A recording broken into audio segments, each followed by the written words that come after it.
So binary locks, already you know what is locks, right? So binary locks means it will be having two values. You have to remember this points, important points. Okay. So what is binary lock here?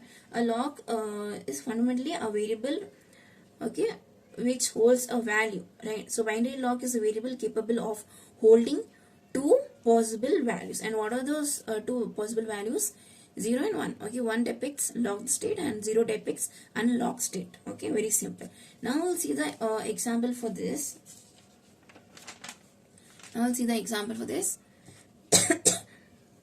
Example for locking operation. So here we are having lock data x. Okay, log data x, and then here we are having one label. This already, you are already familiar with this, right? In C programming, already you have seen this label, right? So you can also write A, B, C, anything. Okay, here I have given label. You can just give simplicity sake. You can just write A, B, C like that. Okay. So now label if log of x is 0. Okay. So what it means is when, see here, log data of x, and then after that we are having if log of x is 0.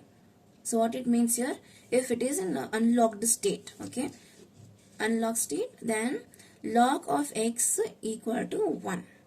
Okay, so so this is understood, right? So if log of x is 0, which means unlocked state.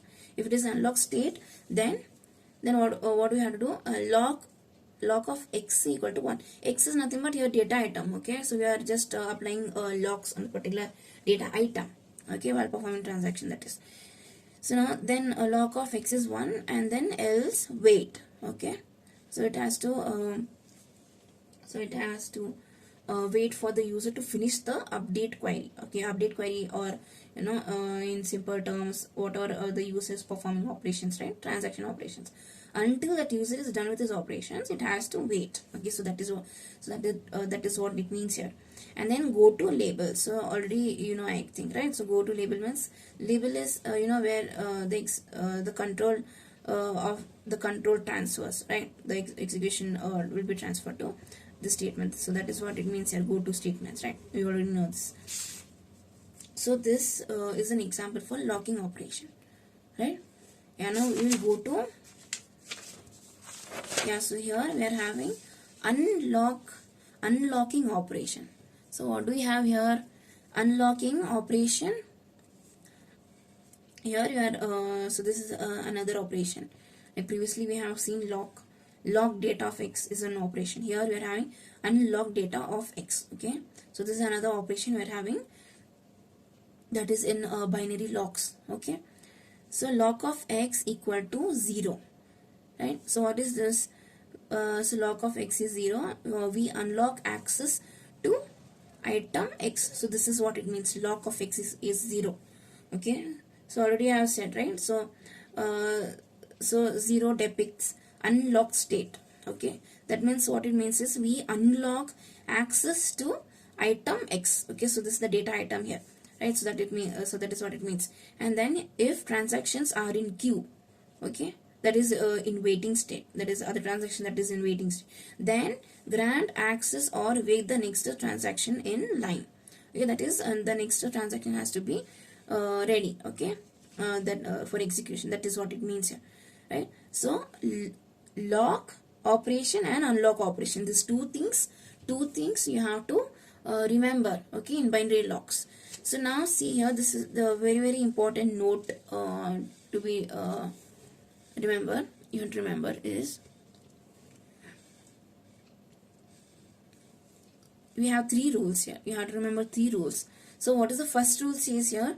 A transaction must issue the operation lock of item of A. Okay, or simply just lock operation. You can say before any read item of A or write. Okay, item operations are performed in T.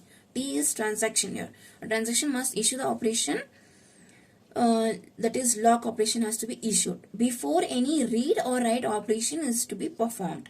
That is what it means here. Okay, so before any read operation and write operation has to be performed, before that itself we have to issue this lock operation. This lock operation has to be issued. Okay, and then what is the next Next rule, here we are having a transaction T.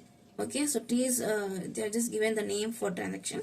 Transaction T must issue the operation unlock item of A after all read item and write item operations, or simply read and write operations you can also write. Okay, just to make it a little simple, are completed in T. Okay, T is nothing but transaction.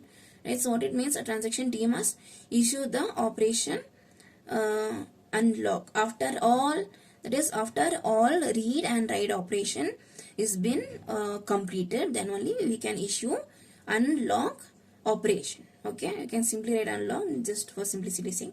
If you're finding difficult to write all these things, okay, simple terms, you can just write unlock operation, unlock, and here lock operation. Okay, so this is what it means, right? So third rule is a transaction T will not issue a lock operation. Here also you can just write lock operation if it already holds the lock on item A. So what it means, once you are issuing lock operation, once again you cannot while performing the transaction operations, you cannot we cannot again issue a lock operation. That is what it means. Okay, very simple. So what are the three rules?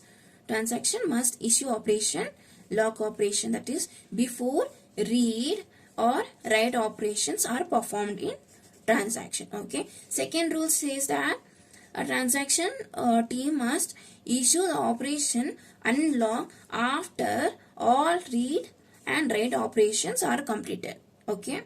So after read and write operations are completed only, we can release this lock. Okay, so that is what it means. And then last third rule is a transaction T will not issue a lock operation if already it holds the lock on item A.